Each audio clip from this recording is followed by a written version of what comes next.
यीशु मसीह के नाम में मेरा सभी को वंदन है, सभी भाई बहनों को।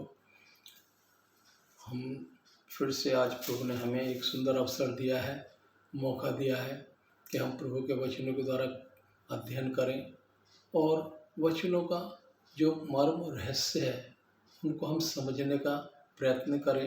प्रभु ने अपने आत्मा के द्वारा किस परिवेश में, किस उद्देश्य से वचन लिखे हैं वो हम समझने पाएँ और वो हमें सिर्फ पवित्र आत्मा की अगुवाई में ही हम उनको समझ सकते हैं। तो हम सीधा वचनों की ओर जाएंगे।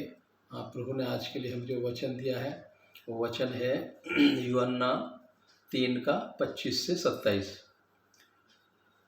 जैसे यहाँ पर लिखा है, वहाँ यूहन्ना के चेलों को किसी यहूदी के साथ शुद्धि के विषय में वाद विवाद हुआ और उन्होंने यूहन्ना के पास आकर उससे कहा, हे रब्बी, जो व्यक्ति यरदन के पार तेरे साथ था और जिसकी तूने गवाही दी थी वह बपतिस्मा देता है और सब उसके पास आते हैं।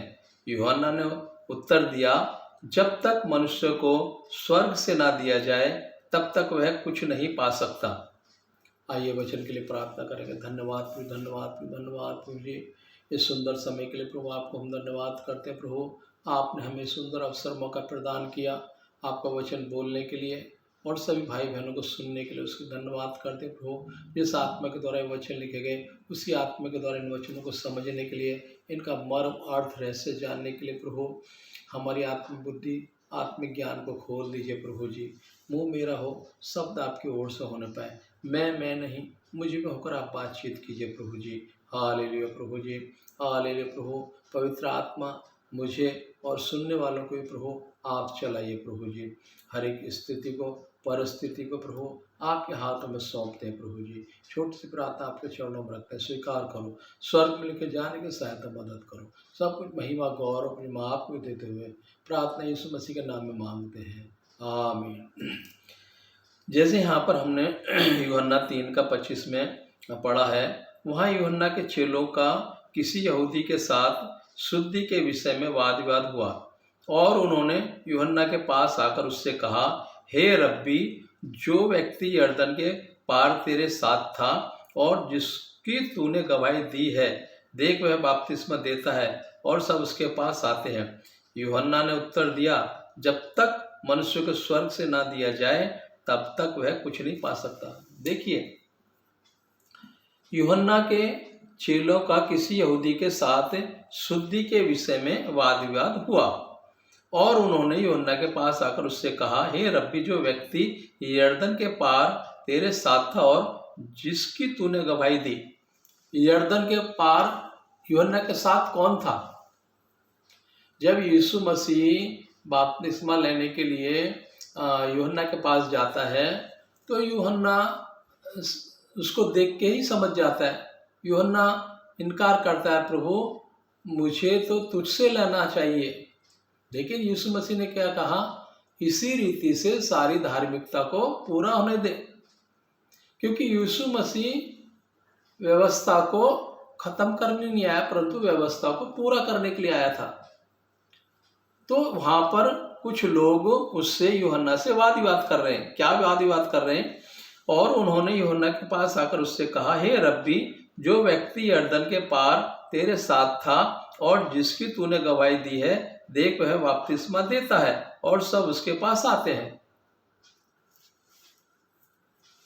लेकिन यहाँ 27वें अध्याय में यूहन्ना क्या बोल रहा है, ये बहुत इंपॉर्टेंट वचन है, हम इसको थोड़ा मनन करेंगे। यूहन्ना ने उत्तर दिया, जब तक मनुष्य को स्वर्ग से ना दिया जाए तब तक वह कुछ नहीं पा सकता। यीशु मसीह जब बपतिस्मा लेकर ऊपर आया तो भविष्यवाणी क्या हुई, ये मेरा प्रिय पुत्र है, मैं इससे प्रसन्न हूं। हम भी आज बपतिस्मा किस लिए ले रहे हैं? किसी ने बपतिस्मा लिया है उस वजह से हम ले रहे हैं। किसी ने हमको बताया कि बपतिस्मा लोगे तो तुम्हें चंगाई मिल जाएगी, तुम्हारा जो सब दुख दरिद्र है दूर हो जाएगा। किसी ने हमको बताया, ये हमारे पासवान ने ऐसा बोला, तुम बपतिस्मा लोगे तो तुम चंगाई पाओगे, बपतिस्मा लोगे तो तुम्हारा ये सब ठीक हो जाएगा। ऐसा सुनकर हम बपतिस्मा ले रहे हैं क्या? क्या हमने अपने मन से, हमारे मन के अंदर खुद बात इच्छा उत्पन्न हुई है बपतिस्मा लेने की, उस वजह से हम बपतिस्मा ले रहे हैं? क्योंकि हम कभी कभी क्या है, कोई दूसरा व्यक्ति बपतिस्मा ले रहा है, हमने उसका सुना है, परमेश्वर के दासों को बोलते सुना है तुम बपतिस्मा लो, भले चाह उनको प्रभु को जाने 1 महीना ही हुआ है, 2 महीना ही हुआ है, तो हम भी उनको बपतिस्मा लेने की तैयारी करने लगते हैं। ठीक है, आप बपतिस्मा लो तो ये सब ठीक हो जाएगा। लेकिन यहाँ 27 वचन में क्या लिखा है, जब तक मनुष्य को स्वर्ग से ना दिया जाए तब तक कुछ नहीं पा सकता। जब तक स्वर्ग से बपतिस्मा नहीं दिया जाएगा तब तक वो कुछ नहीं पा सकता। जैसे यीशु मसीह को जब बपतिस्मा लेकर ऊपर आया तो क्या भविष्यवाणी हुई, ये मेरा प्रिय पुत्र, मैं इससे प्रसन्न हूँ।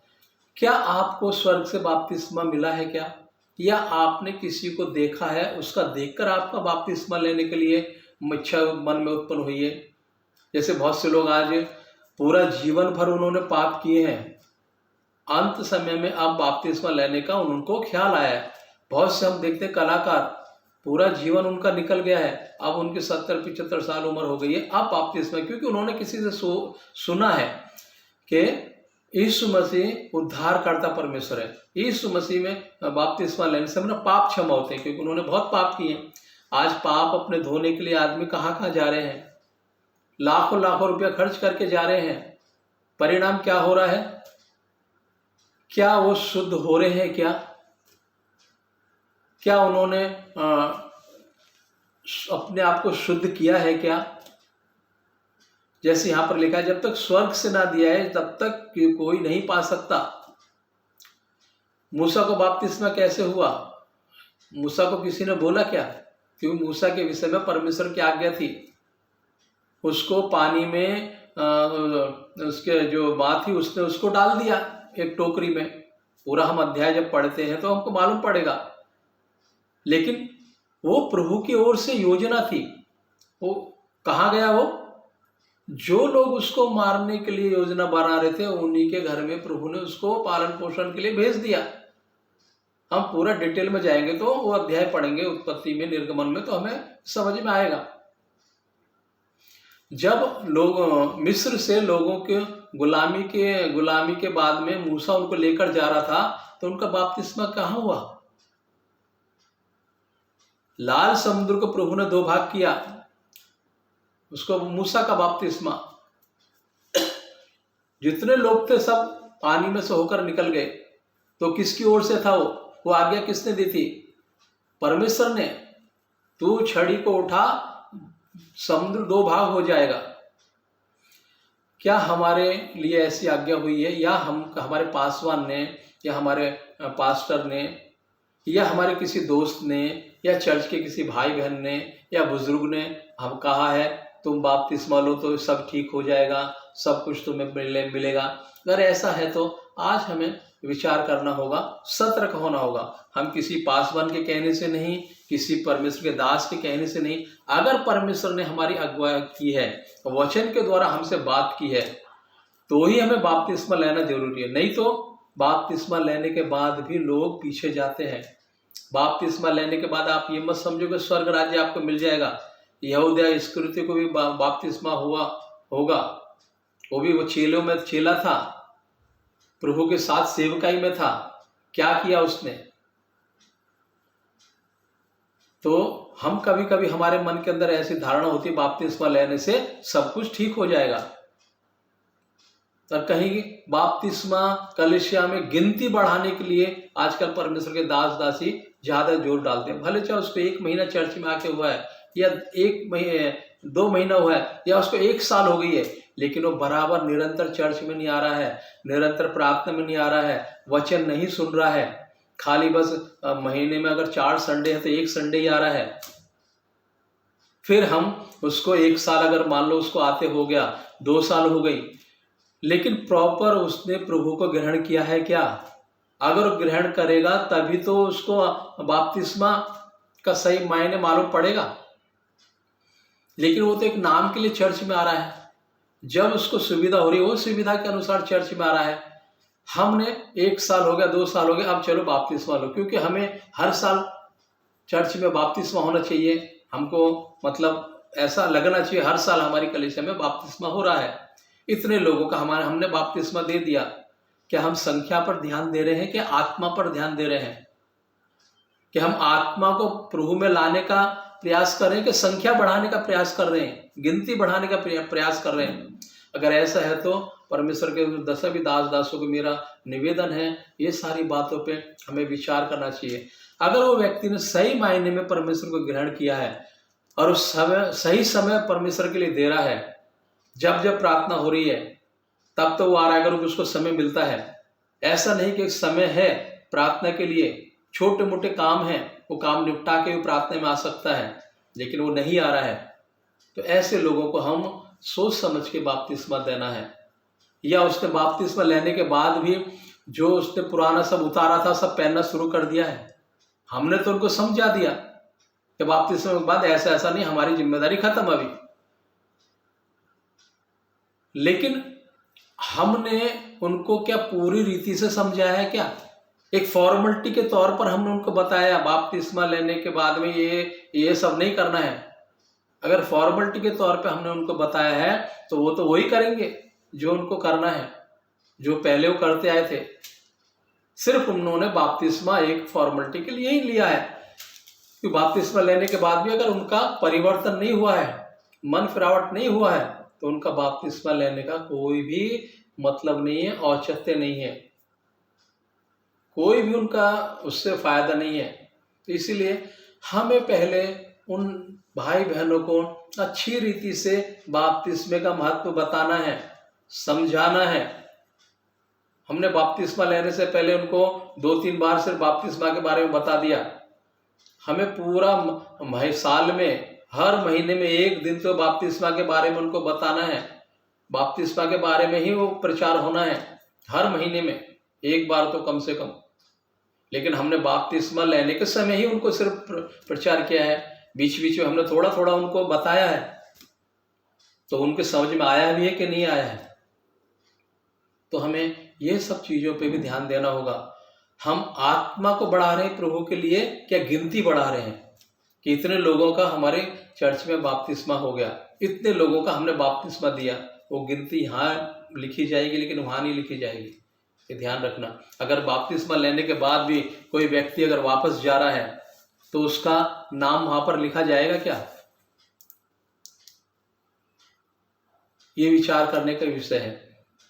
तो हमें ये सारी चीज़ों को सोचना पड़ेगा, क्योंकि आज बहुत कुछ ऐसा हो रहा है कलीसियाओं में भी, और परमेश्वर के दास दासी भी ऐसा कुछ शिक्षा दे रहे हैं। तो हमें ऐसी शिक्षा से बचना चाहिए। हमें गिनती बढ़ाने की जरूरत नहीं है, हमें आत्मा बढ़ाना है, आत्मा में लोगों को बढ़ाना है, आत्मिकता में बढ़ाना है। जैसे यीशु मसीह का बपतिस्मा लेने के बाद भविष्यवाणी हुई, ये मेरा प्रिय पुत्र है, मैं इससे प्रसन्न हूँ। तो हमारे बपतिस्मा से प्रभु प्रसन्न है क्या? बपतिस्मा लेने के बाद हमारा चाल चरित्र बदला है क्या?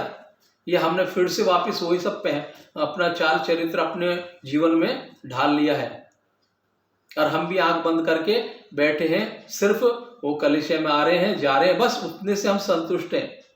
तो हमें ऐसा लोग जो हैं उनकी आत्माओं का जवाब प्रभु हमसे ही पूछेगा। अगर हमने उनको एकदम सही रीति से नहीं बताया, स्पष्ट तरीके से नहीं बताया जैसा वचन में लिखा है, हमने उसमें थोड़ा दाया बाया करके बताया है, ऊपर नीचे करके बताया है, परमेश्वर आपसे जरूर पूछेगा। यदि हमने उनको क्लियर एकदम बताया है फिर भी वो लोग नहीं मान रहे, तो फिर प्रभु उनसे पूछेगा, क्योंकि आपने अपना काम कर दिया, वो व्यक्ति नहीं मान रहा है, तो फिर वो प्रभु उससे पूछेगा। लेकिन सर्वप्रथम हमें ये सारी चीज़ों के बारे में उनको बताना है। हमें बपतिस्मा की गिनती नहीं बढ़ानी है, हमें आत्मा की गिनती बढ़ानी है। क्योंकि आज भी कलीसिया में बपतिस्मा लेने के बाद में लोग आते ही नहीं है, प्रार्थना में नहीं आते हैं। किसी के घर में कॉटेज मीटिंग है तो बस उन्होंने चुन के रखा है ये घर में हम जाना है, तो जाते ही नहीं है। तो अब मन कैसे उनका परिवर्तित हुआ है, मन कैसे धुला है उनका? वो तो ऐसे हैं जैसे हमने नहाया धोया बस खत्म बात, साधारण पानी से। बपतिस्मा लेना एक नहाना नहीं है, साधारण पानी से जैसे हम नहा लेते हैं, हम तो रोज नहाते हैं ऐसे। नहाते चले आ रहे हैं। आज ही बहुत लोग देखा है आपने, लाखों लाखों करोड़ों करोड़ों की संख्या में जाकर लोग नहा रहे हैं। तो क्या उन्होंने अपने आप को परिवर्तित कर दिया है, शुद्ध कर दिया है? हमारा नहाना ऐसा है क्या? हमारा बपतिस्मा ऐसा है क्या? अरे ऐसा है तो हम सिर्फ गिनती बढ़ा रहे हैं। जैसे आज हम सुन रहे हैं 50 करोड़, 60 करोड़, 70 करोड़, तो हम भी आज ऐसा ही गिनती बढ़ा रहे हैं। हमारी कलीसिया में इतने लोगों का बपतिस्मा हो गया, हमने वो गिनती के तौर पर रखा है। आत्मिक तौर पर हमारी कलीसिया की उन्नति नहीं हो रही है, आत्मा में लोगों को हम नहीं बढ़ा रहे हैं। तो हमें ये विषयों के ऊपर भी ध्यान देना जरूरी है। एक वचन हम थोड़ा देखेंगे, वचन के अनुसार ही हम थोड़ा बातचीत करेंगे।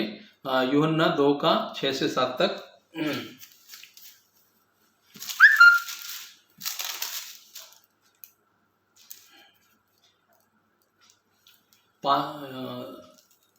थोड़ा 5 से हम देखेंगे।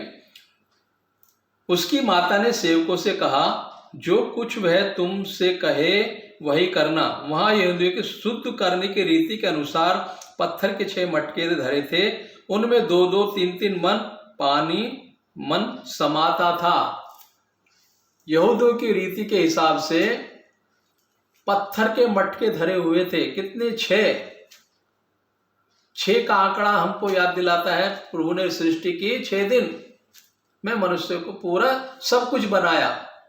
पृथ्वी से लेकर जो कुछ भी है चीजें, मनुष्य, सब 6 दिन में प्रभु ने अपना काम किया। यहां पर हम देख रहे हैं वहां यहूदी के शुद्ध करने की रीति के अनुसार पत्थर के 6 मटके धरे थे, जिनमें 2-2, 3-3 मन समाता था। यीशु ने उनसे कहा, मटकों में पानी भर दो। उनको उन्होंने उन्हें मुंह भर दिया। ये कब का वृतांत है, कब का ये बात है? जब कनान में एक शादी में प्रभु गया, वहां पर दाखरस की घटी हो गई। हम पूरा अध्याय में जाएंगे तो बहुत समय लगेगा। दाखरस की कमी हो गई, तो वहां पर यहूदी की शुद्धि के रीति के हिसाब से वहां मटके रखे देते। आज भी है, हम देखते हैं दूसरे उसमें भार पानी में हाथ धोकर फिर अंदर जाते हैं। पहले भी ऐसा ही था। तो वो शुद्ध करने के लिए पानी उनमें रखा था। प्रभु कैसी कैसी चीजों को उपयोग में लाता है। वो पैर धोने के लिए पानी इस्तेमाल किया जाता था, लेकिन वहां प्रभु ने उसको किसमें परिवर्तित कर दिया? दाखरस में। मटकों में पानी भरा था, पत्थर के मटके थे। हमारा भी जो पत्थर जैसा मन है, उसमें क्या आत्मिक पानी भरा है क्या? वो शुद्ध हुआ है क्या? जैसे यहां पर वचन में लिखा है, वहां यहूदियों के शुद्धि करने की रीति के अनुसार पत्थर के 6 मटके, शुद्धि करने की रीति के अनुसार पत्थर के मटके रखे थे। हमारा भी जीवन एक समय में पत्थर के समान था। वो पत्थर का जीवन हमारा हृदय, हमारा मांस का हृदय बना है क्या? जैसे वहां पत्थर के मटकों को प्रभु ने उपयोग किया और उनमें पानी भरा मुंह, यहां तक हमारा जीवन परमेश्वर के वचन से आज भरा है क्या? प्रभु ने उनसे कहा, मुंह भर दो। बपतिस्मा लेने के टाइम पे हमको सर से लेके सर तक डुबाया जाता है। हम क्या अपने आप को पूरा तरह से गाड़ा है क्या? वचन में लिखा है तो मुंह भर देना। हमने बपतिस्मा लेने के टाइम पे अपने आप को पूरा दफन किया है क्या? पूरा अपने को मारा है क्या? पूरा अपनी इच्छाओं को मारा है क्या? अपने रीत रिवाज को मारा है क्या? परंपरा से जो हम करते आ रहे थे उनको मारा है क्या? दफन किया है क्या? अगर नहीं किया है तो आज हमें ये सोचना पड़ेगा। ये चिंता का विषय है। हमने सिर्फ बपतिस्मा पासवान ने बोला है इसलिए लेना है, या किसी को देखकर हमने लिया है, तो हमारा ऐसा बपतिस्मा कुछ मतलब का नहीं है। यहां पर जैसे लिखा है, उन मटकों को उन्होंने मुंह भर दिया। शुद्धि करने के लिए वो मटके रखे जाते थे। हमको भी बपतिस्मा लेने के टाइम पर डुबाया जाता है। हम पूरे डूबे हैं क्या? जैसे हम मटकों को पूरा भरा, हमारा भी आत्मिक जीवन पवित्र आत्मा से भरा है क्या बपतिस्मा लेने के बाद? ये हम दूसरों को देख के ही सब काम कर रहे हैं? हमने बपतिस्मा लेने के लिए समय पे कुछ चीजों को छोड़ा, फिर से उनको अपने जीवन में लागू किया है क्या? ये आज हमें सोचना पड़ेगा। अगर हमने ऐसा नहीं किया है तो हमारा बपतिस्मा का कोई मतलब नहीं है। हमारा ऐसा है जैसे आज लोग नहा रहे हैं, करोड़ों करोड़ लोग नहा रहे हैं, नहा के आ रहे हैं, फिर वही सब अपना काम करना शुरू करेंगे जो करते आए, फिर अगली बार फिर वही करेंगे। अगर ऐसा हमारा नहाना है, ऐसा हमारा बपतिस्मा है, तो हमारा और उनमें कोई फर्क नहीं है। एक वचन और हम देखेंगे, कुलुस्सियों 2:11 से 12 तक।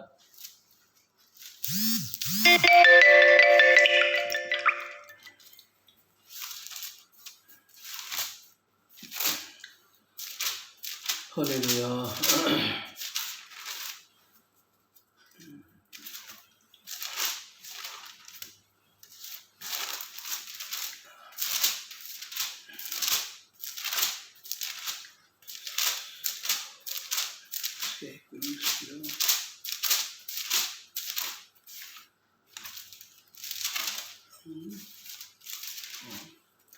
हालेलुया।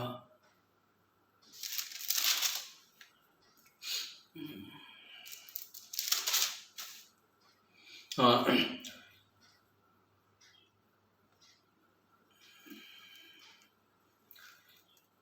उसी में तुम्हारा ऐसा खतना हुआ है जो हाथ से नहीं होता, अर्थात मसीह का खतना, जिसे शरीर देह उतार दी जाती है, शारीरिक देह उतार दी जाती है। पुराने नियम में खतना करते थे, आज नए नियम में हम बपतिस्मा लेते हैं। यहां पर कैसे लिखा है, उसी में तुम्हारा ऐसा खतना हुआ है जो हाथ से नहीं होता, अर्थात मसीह का खतना, जिससे शारीरिक देह उतार दी जाती है, और उसी के साथ बपतिस्मा में गाड़े गए, और उसी में परमेश्वर की सामर्थ पर विश्वास करके जिसने उसको मरे हुए में से जिलाया, उसके साथ जी भी उठे। 12 में हम पढ़ते हैं, कुलुस्सियों 2:12 में, और उसी के साथ बपतिस्मा में हम गाड़े गए, और उसी में परमेश्वर की सामर्थ पर विश्वास करके जिसने उसको मरे हुए में से जिलाया, उसके साथ जी उठे। क्या हम जैसे यीशु मसीह तीसरे दिन जी उठा, हम ऐसे जी उठे हैं क्या? जैसे यीशु मसीह बपतिस्मा लेने के समय ऊपर आया और आकाश से वाणी हुई, मैं ये मेरा प्रिय पुत्र है, मैं इससे प्रसन्न हूं। हमारे बारे में प्रभु ने ऐसा कहा क्या, या हमें ऐसा महसूस हुआ क्या आत्मा के द्वारा? जैसे यहां पर लिखा है, हमारा पुराने नियम में शरीर का खतना होता था, क्या आज हमारा आत्मिक खतना, आत्मिक रीति पर बपतिस्मा हुआ है क्या? या हमने किसी के कहने के अनुसार बपतिस्मा लिया है? अगर ऐसा है तो हमारा बपतिस्मा वो कोई मायने नहीं रखता है। सिर्फ हमने एक नियम को फॉलो किया है, एक रीत रिवाज को फॉलो किया है, जैसा आज दूसरे लोगों में भी, दूसरी जगह में भी हो रहा है। वो लोग तो करोड़ों करोड़ रुपया खर्च करके वहां जा रहे हैं नहाने के लिए, लेकिन प्रभु ने क्या कहा है, उसी में तुम्हारा ऐसा खतना हुआ है कि जो हाथ से नहीं तो अर्थात मसीह का खतना, जिससे शारीरिक देह उतार दी जाती है। मसीह का खतना, शारीरिक देह उतार दी जाती है। हमने शरीर को, ये नाशवान शरीर को बपतिस्मा लेने के टाइम में पानी में गाड़ दिया, और जैसे यीशु मसीह तीसरे दिन जी उठा, ऐसा हमारा जी उठना हुआ है क्या? मसीह में हम नई सृष्टि बने हैं क्या? जैसे प्रभु ने कहा है, अब तुम मसीह में नई सृष्टि हो, पुरानी बातें सब बीत गई, पुराना हमारा सब हमने छोड़ दिया है क्या? क्या हमने बपतिस्मा लेने के बाद में फिर हमने उसको अपने जीवन में लागू कर लिया है, अपने जीवन में फिर से उसको धारण कर लिया है, पहन लिया है? अगर ऐसा है तो आज हमें सावधान होना होगा, चैतन्य होना होगा। और जो परमेश्वर के दास समय समय पर इन बातों की चेतावनी नहीं दे रहे हैं, नहीं चेता रहे हैं, तो प्रभु उनसे भी एक दिन बात करेगा। सिर्फ उन्होंने संख्या बढ़ाने के लिए अगर ये सब काम किए हैं तो प्रभु एक दिन जरूर पूछेगा, या आत्मा बढ़ाने के लिए काम किए हैं तो समय समय पर उनको टोकना है, उनको बोलना है। इनकी सिर्फ साल में एक बार बस उनको याद दिलाना है सारी बातों को। हम रोज खाना खाते हैं पेट के लिए, हर दिन हमको भूख लगती है, दिन में 3-3 बार खाते हैं, लेकिन हम परमेश्वर की भेड़ों को अपने हिसाब से खाना देते हैं। उनको साल में एक बार ही सब ये बोलना है। हमें हर दिन जब प्रभु की आत्मा अगुवाई करते तब हमको उनको बोलना है इस बारे में, तो वो शारीरिक देह को उन्होंने वो गाड़ पाएंगे मसीह में। जैसे यहाँ पर लिखा है शारीरिक देह उतार दी जाती है। शारीरिक देह को हमने उतारा है क्या हमने अभी भी वो शारीरिक देह को पहन के रखा है? पुराने जीवन को अभी भी हमने अपने जीवन में पहन के रखा है? ऐसा है तो हमें आज सोचना पड़ेगा, ये चिंता का विषय है। एक वचन और हम देखेंगे, यूहन्ना 3:1-6।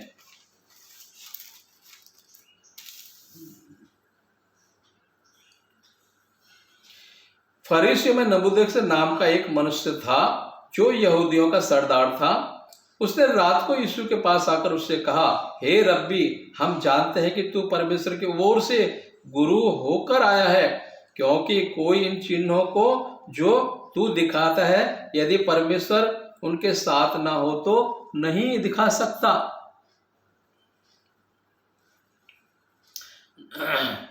निकोदेमुस ने उससे कहा, मनुष्य जब बूढ़ा हो गया तो कैसे जन्म ले सकता है?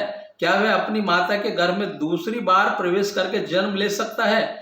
यीशु ने उत्तर दिया, मैं तुझसे सच कहता हूं, जब तक कोई मनुष्य जल और आत्मा से न जन्मे तो वह परमेश्वर के राज्य में प्रवेश नहीं कर सकता।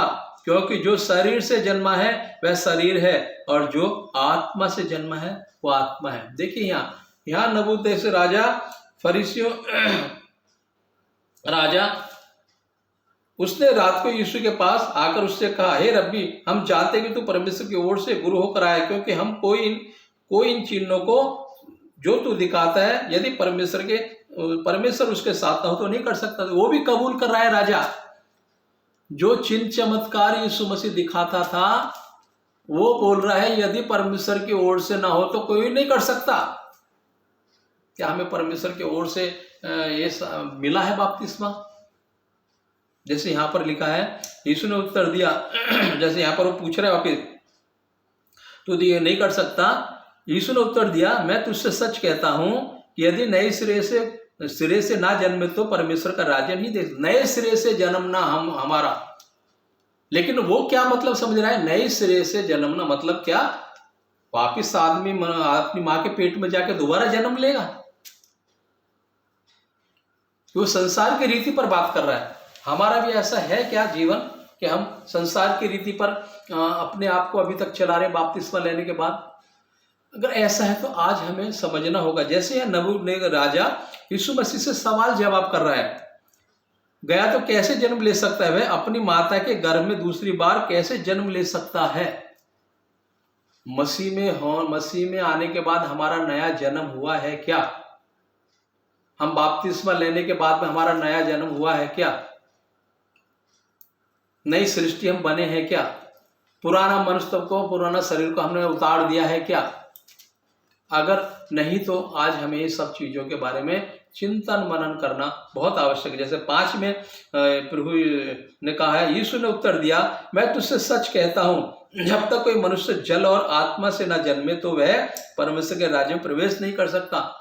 जब तक कोई मनुष्य जल और आत्मा से जन्म ना ले वो परमेश्वर के राज्य में प्रवेश नहीं कर सकता। जैसे यहां पर लिखा है, शरीर से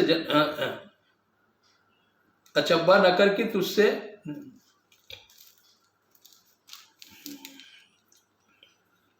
इसने उत्तर दिया, मैं तुझसे सच कहता हूं, जब तक कोई मनुष्य जल और आत्मा से ना जन्मे वह परमेश्वर के राज्य में प्रवेश नहीं कर सकता। बपतिस्मा एक प्रभु ने नियम ठहराया है, वो हमारा प्रभु के ओर जाने का एक सीढ़ी है। हम बपतिस्मा लेने के क्रिया, जैसे यीशु मसीह गाड़ा गया वैसे हम भी गाड़े जाते हैं और तीसरे दिन जी उठते हैं। जैसे यीशु मसीह जी उठा वैसे हम यीशु मसीह में जी उठे क्या? यीशु ने बपतिस्मा लेने के बाद में जो जो कार्य किए वो हम कर रहे हैं क्या? जो जो कार्य करने के लिए प्रभु ने हमें आज्ञा दी वो आज्ञाओं का पालन हम कर रहे हैं क्या? तो सही मायने में हमारा बपतिस्मा हुआ है। नहीं तो हमारा बपतिस्मा सिर्फ लोगों को दिखाने के लिए है, इससे ज्यादा कुछ नहीं है। जैसे यहाँ पर लिखा है 7वां वचन में, अचंबा ना कर कि मैंने तुझसे कहा तुझे नए सिरे से जन्म लेना अवश्य है। अचंबा नहीं करना, नए सिरे से जन्म लेना जरूरी है, आवश्यक। तुझे नए सिरे से जन्म लेना अवश्य है। हमारा नया जन्म होना जरूरी है। वो नया जन्म कैसे होगा? हमारा नहाने से होगा, बपतिस्मा लेने से होगा। कब होगा? जब हमने अपने आप को पूरी तौर से गाड़ दिया है, पुराना मनुष्य को, पुराना सारी बातों को, आदतों को, विचार को, सोच को, परंपरा से जो हम करते आ रहे थे, रीत रिवाज को हमने गाड़ दिया है बपतिस्मा लेने के टाइम पर। और जब हम बपतिस्मा लेकर ऊपर आए हैं तो वो टाइम हम नई सृष्टि बने हैं क्या? अगर नई सृष्टि बने हैं तो हमने सही मायने में प्रभु में हमने बपतिस्मा लिया है। नहीं तो हमने सिर्फ शरीर के महल धोने के ही काम किया है। दोबारा से हमें माँ के पेट में जाने की जरूरत नहीं है। हमें अपना जो पुराना है सब बपतिस्मा लेने के टाइम पे ही गाड़ना है। अब जो हमारा नया जीवन है वो मसीह में होना चाहिए, मसीह के अनुसार होना चाहिए, मसीह के वचन के अनुसार होना चाहिए। कि बपतिस्मा हमने ले लिया, बस अब बहुत हो गया, अब हम अपना मर्जी से चलेंगे जैसे पहले चलते आ रहे थे। लोगों को हमने दिखाने के लिए हाँ हम भी मसीह में हैं, मसीह परिवार के लोग हैं। तो ऐसे बपतिस्मा से कोई मतलब नहीं है, कोई फायदा नहीं होना है। अन्य लोग भी सब कर रहे हैं सब काम। एक वचन और हम देखेंगे, मत्ती 3:16-17।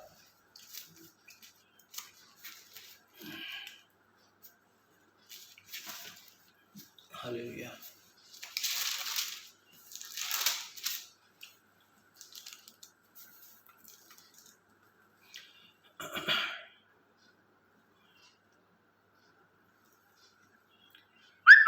और यीशु बपतिस्मा लेकर तुरंत पानी में से ऊपर आया और देखो उसके लिए आकाश खुल गया और उसने परमेश्वर के आत्मा को कबूतर के समान उतरते और अपने ऊपर आते देखा। और देखो वह आकाशन हुई, यह मेरा प्रिय पुत्र जिससे मैं अत्यंत प्रसन्न हूँ। देखिए हमने पहले भी वचन के बारे में बात की है। यीशु मसीह जब बपतिस्मा लेकर ऊपर आया, आकाशवाणी क्या हुई? ये देखो यह मेरा प्रिय पुत्र है, मैं इससे प्रसन्न हूं। प्रभु आज हमारे बारे में ऐसा कह सकता है क्या? या हम खुद ऐसा बोल सकते हैं क्या, प्रभु मुझसे प्रसन्न है? कब ऐसा हम बोल सकते हैं कि हमने वो रीति से बपतिस्मा लिया है जैसा प्रभु ने कहा है? जैसा प्रभु ने कहा है अपना पुराना मनुष्य तो सब गाड़ दो। हमने अपने आप को पूरा गाड़ा है क्या? हमने अपने स्वभाव को गाड़ा है क्या? हमने अपने अभिलाषाओं को गाड़ा है क्या? परंपरा के रीत रिवाज को गाड़ा है क्या? जो हम उसको धारण करते थे उसको हमने गाड़ा है क्या? नहीं तो आज हमें ये सोचना पड़ेगा, ये चिंता का विषय है। तो हम नई सृष्टि कैसे बन सकते हैं? नई सृष्टि हमें बनना है तो पुराना सब छोड़ना पड़ेगा।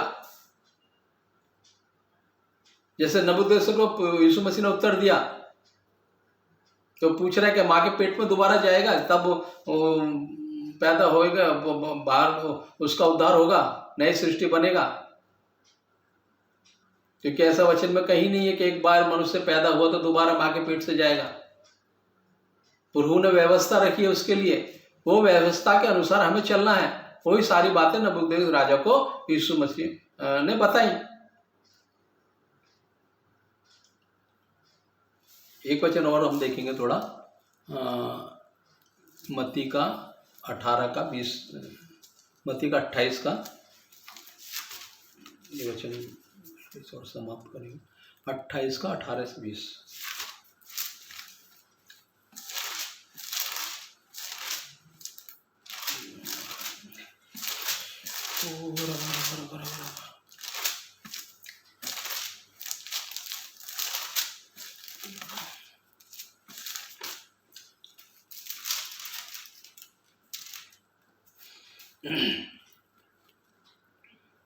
ये मत्ती 28 का 18 से 20 तक थोड़ा देखेंगे। यीशु ने उनके पास आकर कहा, स्वर्ग और पृथ्वी का सारा अधिकार मुझे दिया गया है, इसलिए तुम जाओ, सब जातियों के लोगों को चेला बनाओ और उन्हें पिता और पुत्र और पवित्र आत्मा के नाम से बपतिस्मा दो और उन्हें सब बातें जो मैंने तुम्हें आज्ञा दी हैं मानना सिखाओ, और देखो मैं जगत के अंत तक सदा तुम्हारे साथ हूं। किसके नाम से बपतिस्मा देना है, ये भी हमें जानकारी बहुत जरूरी है। आजकल बहुत कुछ ऐसा हो रहा है, क्योंकि ये आज्ञा प्रभु ने खुद अपने मुंह से दी है। पौलुस ने नहीं, यूहन्ना ने नहीं, मत्ती ने नहीं, लूका ने नहीं, यीशु मसीह के खुद मुंह से कहे हुए शब्द हैं। हमें बपतिस्मा कैसे लेना है, इसलिए तुम जाओ, सब जाति के लोगों को चेला बनाओ और उन्हें पिता और पुत्र और पवित्र आत्मा के नाम से बपतिस्मा दो। पिता, पुत्र और पवित्र आत्मा के नाम से बपतिस्मा संपूर्ण बपतिस्मा है। क्योंकि प्रभु ने कई वचनों में कहा, जिसने पिता को देखा मुझे देखा, मैं पिता में हूं, पिता मुझ में है। क्योंकि ये गहराई की बातें हैं। प्रभु ने बहुत चीजों को हमें दृष्टांत स्वरूप बताया है। कुछ चीजों को हमें जब आत्मिक हमें बोध होगा, तभी उन बातों का मतलब हम सब समझ पाते हैं। नहीं तो हमें कोई भी भरमा के चला जाएगा। आजकल बहुत तरीके से लोग भरमाए जा रहे हैं, तरह तरह का बपतिस्मा हो रहा है। लेकिन अगर आत्मिक हमें बोध पवित्र आत्मा के द्वारा मिलेगा, तभी हम सही तरीके को, सही रीति को समझ पाएंगे। नहीं तो हम भी ऐसे ही चलते रहेंगे, जैसे हवा चलती है, पत्ते इधर उधर हिलते जुलते हैं, कभी इधर चले जाते हैं, कभी उधर चले जाते हैं। हमारा भी जीवन ऐसा ही बना रहेगा। जिधर को जो बोलेगा उधर मुड़ जाएंगे, किसी ने इधर को बोला तो इधर मुड़ जाएंगे। लेकिन जब आत्मिक बोध हमें होगा, आत्मिक ज्ञान प्रभु की ओर से हमें मिलेगा, वो कब मिलेगा, जब वचन को हम ठीक से अध्ययन करेंगे, वचन को ठीक से मनन करेंगे, एक एक वचन को अच्छी तरह से समझेंगे, तो प्रभु हमसे वचनों के द्वारा बात करेगा। तो आज हमने बपतिस्मा के बारे में थोड़ा सा प्रभु ने जो प्रकाशन मुझे दिया, मैं जितना प्रभु ने दिया उतना मैं बोल पाया। मुझसे भी बहुत कुछ परमेश्वर के दासों ने पहले कहा होगा। तो आज प्रभु ने हम सभी से वचन के द्वारा बात की, उसके लिए प्रभु को मैं धन्यवाद देना चाहता हूँ। आप सभी भाई बहनों को जो ये वचनों को सुनेंगे, प्रभु उन सभी को ये वचन के द्वारा आशीष करे। हमारा बपतिस्मा लेना परमेश्वर की ओर से होना चाहिए, किसी दास के ओर से नहीं, क्या किसी व्यक्ति की ओर से नहीं। आज का वचन का हमारा मुख्य जो पर्पस था वही था, हमें किसी मनुष्य के बोलने से नहीं, किसी को देखकर नहीं, हमारा मन जब गवाही दे, और वो भी हमें समय लेकर बपतिस्मा लेना है, अच्छे से पूरा सीख कर बपतिस्मा लेना है, बाइबल को अच्छे से समझ कर बपतिस्मा लेना है। नहीं तो हमको कोई भी भरमा जाएगा, कोई भी हमको डगमगा जाएगा, हमारे विश्वास को इधर उधर बहका देगा। आज प्रभु ने सभी वचन बोलने के लिए प्रभु ने आशीष किया, समय दे उसके प्रभु को मैं धन्यवाद देना चाहता हूँ। ये वचन के द्वारा प्रभु सभी को आशीष करे। छोटी सी प्रार्थना करके समाप्त करेंगे। धन्यवाद प्रभु, धन्यवाद प्रभु, धन्यवाद प्रभु, धन्यवाद प्रभु। ये सुंदर समय प्रभु आपने हम सभी को दिया, मुझे भी दिया प्रभु, उसके धन्यवाद करता हूँ प्रभु जी। ये सुंदर वचन आपने दिए प्रभु, जिस आत्मा के द्वारा वचन प्रभु आपने दिए, वही आत्मा के द्वारा प्रभु हर एक के मन के अंदर ये वचन बातचीत करने पाए, कार्य करने पाए प्रभु। हालेलुया। हमारा नया जन्म मसीह में हुआ है कि नहीं, पवित्र आत्मा आप सभी को बताइए। हमने प्रभु अपने आप को पूरी तौर से गाड़ा है, मारा है कि नहीं। पवित्र आत्मा आज हम सभी से बातचीत कीजिए। जिन लोगों का बपतिस्मा हुआ है या जो लोग लेना चाहते हैं, ये रीति पर उनका बपतिस्मा होने पाए, ये रीति से प्रभु आप उनको तैयार कीजिए, पवित्र आत्मा उनको तैयार करने पाए। हालेलुया प्रभु जी, सचमुच प्रभु जी आपने आज हम सभी से बातचीत की, उसके धन्यवाद करते हैं प्रभु जी। प्रार्थना करने के समय प्रभु, वचन बोलने के समय यदि मुझसे कोई गलती हुई हो, मुंह के द्वारा कोई गलत शब्द निकले हो, उस गलती को, उस गुनाह को प्रभु यीशु मसीह के नाम में, प्रभु यीशु मसीह बाहे पवित्र लहू के द्वारा क्षमा करो प्रभु जी। मेरा बोलना प्रभु किसी के लिए भी न्याय का कारण ना होने पाए। पवित्र आत्मा आप सभी से बातचीत कीजिए प्रभु जी। ये वचन अनेकों लोगों तक पहुँच नहीं पाए प्रभु जी। जिस उद्देश्य के लिए प्रभु आपने ये वचन दिया वो पूरा होने पाया प्रभु जी। छोटी सी प्रार्थना प्रभु आपके चरणों में रखना स्वीकार करो, स्वर्ग में लेके जाने की सहायता मदद करो। सब कुछ महिमा गौरव प्रभु मैं आपको देता हूँ। सब कुछ प्रभु यीशु मसीह के पवित्र सामर्थ्य नाम में मांगता हूँ प्रभु जी। आमीन आमीन आमीन। Thank you Jesus, praise the Lord. प्रभु यीशु जल्दी आ। आमीन।